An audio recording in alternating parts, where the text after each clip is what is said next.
छात्रों, आज हम चर्चा करेंगे जैव समष्टि के अंतिम लक्षण की, जिसका नाम है समष्टि प्रसार या पॉपुलेशन प्रोपेगेशन।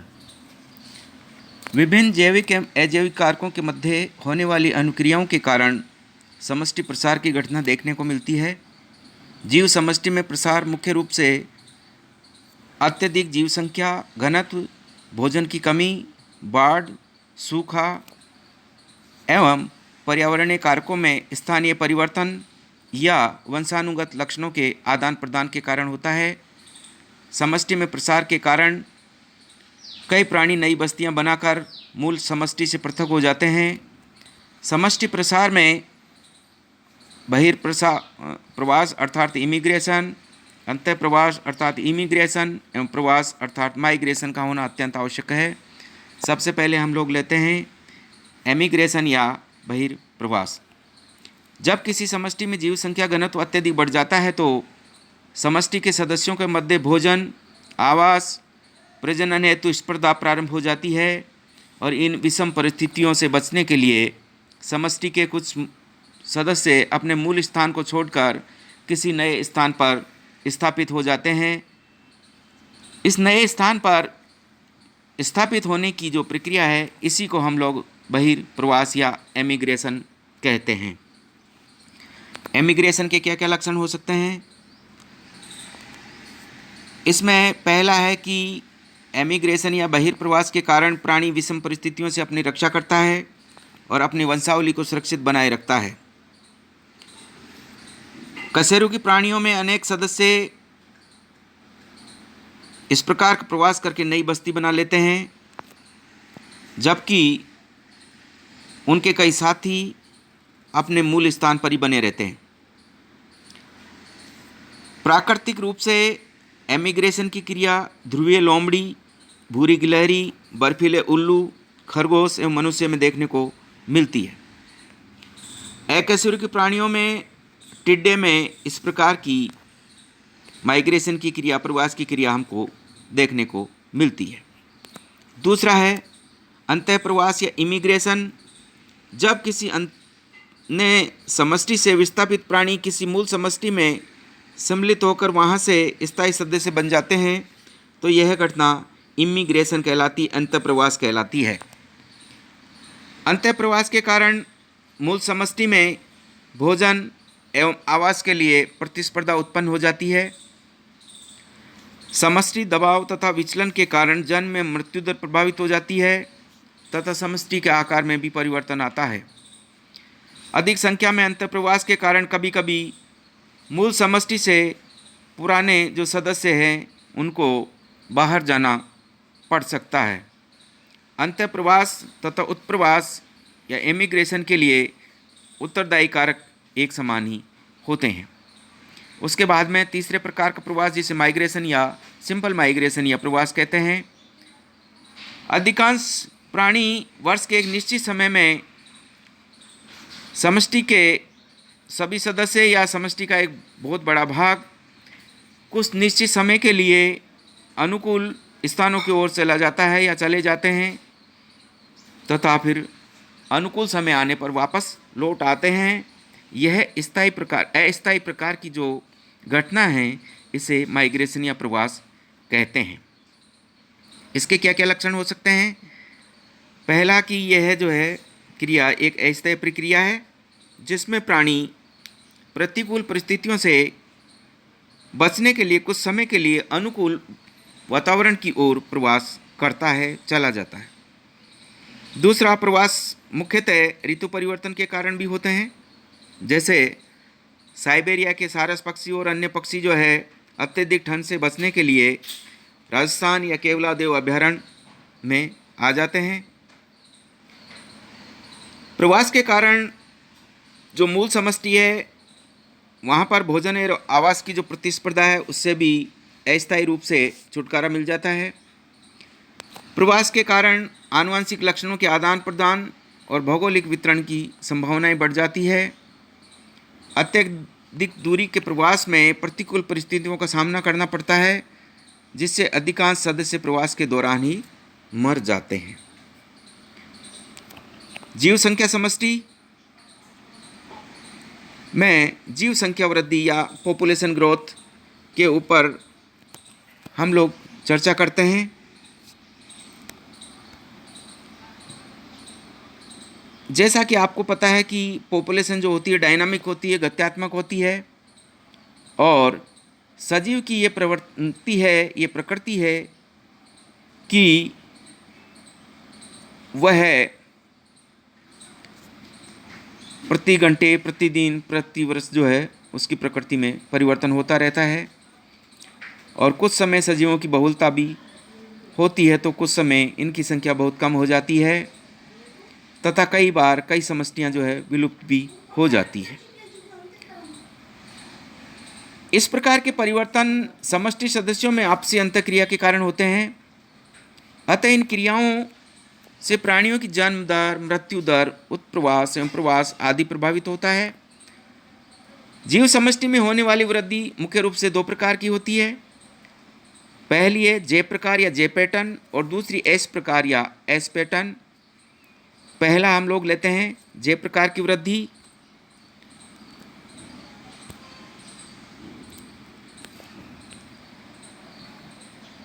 जैसा कि आपको ग्राफ में दिखाई दे रहा है, इस प्रतिरूप में जीव संख्या घनत्व तेजी से बढ़ता है, फिर अचानक वातावरणीय प्रतिरोध या सीमाकारी कारकों के सक्रिय होने के कारण इनमें वृद्धि एकदम रुक जाती है। ये सीमाकारी कारक भोजन हो सकता है, किसी का परिवर्तन हो सकता है, मौसम हो सकता है, प्रजनन की समाप्ति के रूप में हो सकता है। जे प्रतिरूप में घनत्व वृद्धि एसिम्पटोट पर पहुंचने के पश्चात कुछ समय तक नियत रहती है और उसके पश्चात जो है विनाशकारी स्थिति उत्पन्न हो जाती है। जैसा कि ये जो लिमिट आपको ग्राफ में दिखाई दे रही है, यहाँ पर जाने के बाद में ये अवस्था जो है एसिम्पटोट हो जाती है। और वृद्धि के इस प्रतिरूप को निम्न सूत्र के रूप में निरूपित किया जा सकता है। स्मॉल आर कैपिटल एन बराबर delta N upon delta T, जहाँ पर delta N upon delta T यह है average of change upon time. Capital N बराबर initial number of population, T बराबर टाइम, आर बराबर रेट ऑफ इंक्रीज और delta बराबर स्मॉल चेंज। उसके बाद में एस प्रकार या एस पैटर्न। इस प्रकार का वृद्धि चक्र एस आकार या सिग्मोइड प्रकार का होता है, जिसमें तीन मुख्य प्रावस्थाएं होती है। पहली है धनात्मक त्वरित प्रावस्था या पॉजिटिव एक्सीलरेशन फेज। एक समष्टि में अनुकूल क्षेत्र की प्राप्ति के पश्चात इस प्रावस्था में धीरे धीरे वृद्धि होती है। दूसरी है लॉगरिथमिक फेज। इस प्रावस्था में वृद्धि बहुत तेज़ी से होती है, जैसा कि आप लोग ग्राफ के बीच की अवस्था को देख रहे हैं। और उसके बाद में है ऋणात्मक त्वरित प्रावस्था। इस प्रावस्था में पर्यावरणीय प्रतिरोध के कारण जनसंख्या वृद्धि धीमी हो जाती है, तथा यह अवस्था तब तक चलती है जब तक कि समष्टि की वृद्धि साम्यावस्था को प्राप्त नहीं कर लेती है। इस वक्र का ऊपरी स्तर जिसके ऊपर कोई वृद्धि नहीं होती है उसे ऊपरी एसिम्पटोट कहते हैं, और इसे कैरिंग कैपेसिटी या वहन क्षमता या धारण क्षमता भी कहते हैं। इस वृद्धि के प्रतिरूप को निम्न सूत्र के द्वारा निरूपित किया जा सकता है। Delta N upon delta T upon बराबर small are capital N K minus N upon K, जहाँ पर delta N upon delta T बराबर रेट ऑफ पॉपुलेशन ग्रोथ पर टाइम, स्मॉल आर बराबर specific growth rate, capital N बराबर the population size और small K बराबर maximum population size. इस प्रकार से इसको गणितीय सूत्र के रूप में भी प्रदर्शित किया जाता है। उसके बाद में है वृद्धि का मापन कैसे करेंगे, मेजरमेंट ऑफ ग्रोथ। वृद्धि का मापन प्रत्येक रूप से नहीं किया जा सकता है। इसके लिए सर्वप्रथम वृद्धि के पैटर्न का आप लोगों को पता होना चाहिए, हम लोगों को पता होना चाहिए। जैसे किसी पॉपुलेशन में आर्थ्रोपोड्स की संख्या 20,000 से 1,40,000 तक 9 महीनों में हो जाती है। इसके पश्चात वृद्धि में कमी आ जाती है तो वृद्धि की गणना निम्न प्रकार से हम लोग करेंगे। अगर इसका आप लोग ग्राफ बनाओगे तो ये प्रकार का ग्राफ प्राप्त होगा और इसमें जो वृद्धि होगी उसको जे प्रकार के ग्रोथ में हम लोगों ने जो सूत्र डिस्कस किया था उन्हीं के अनुसार या उसी के अनुसार हमको गणना करनी पड़ेगी।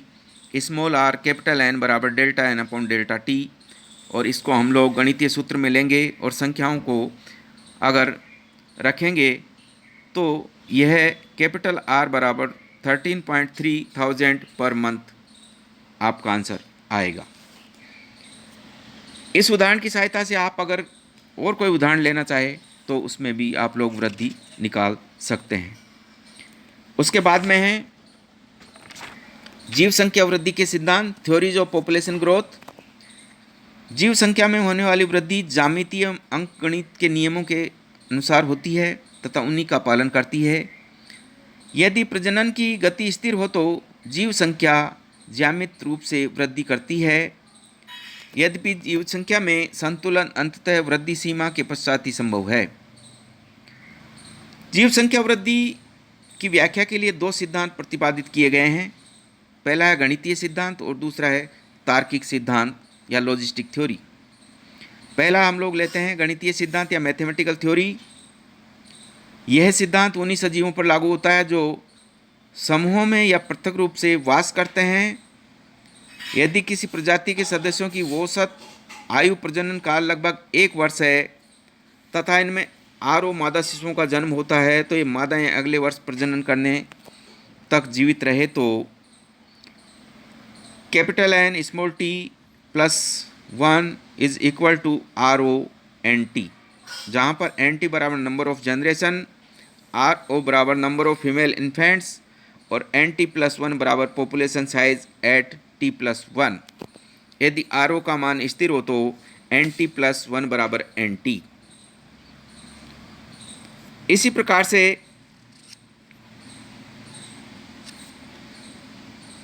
इसको विस्तारित रूप से गणितज्ञ जो है स्मॉल आर बराबर delta N upon delta T बराबर स्मॉल आर कैपिटल एन बराबर के माइनस एन अपॉन के द्वारा भी प्रदर्शित करते हैं। और दूसरा है तार्किक सिद्धांत या लॉजिस्टिक थ्योरी। इस सिद्धांत के लिए सूत्र का प्रतिपादन पर 1920 और वेरहस्ट 1938 ने किया था। यह सिद्धांत केवल उन्हीं समष्टियों पर लागू होता है जिनका विकास प्रयोगशालाओं में या विशिष्ट परिस्थितियों में होता है और इसको भी एक गणितीय सूत्र के रूप में प्रतिपादित किया गया है। इस सूत्र को निम्न प्रकार से लिखा जा सकता है delta N upon delta T बराबर small are capital N K minus N upon K, जहाँ पर एन बराबर पॉपुलेशन साइज, स्मॉल टी बराबर टाइम, के बराबर हाईएस्ट वैल्यू ऑफ एन और स्मॉल आर बराबर इंक्रीजिंग कैपेसिटी। लेकिन इस सूत्र को हम लोग प्राकृतिक रूप से जो वृद्धि करने वाली जीव समष्टि है उसके ऊपर लागू नहीं कर सकते। तो इस प्रकार से यह टॉपिक आपका कंप्लीट होता है और इसी के साथ में पॉपुलेशन इकोलॉजी का जो टॉपिक है वो कंप्लीट होता है। धन्यवाद।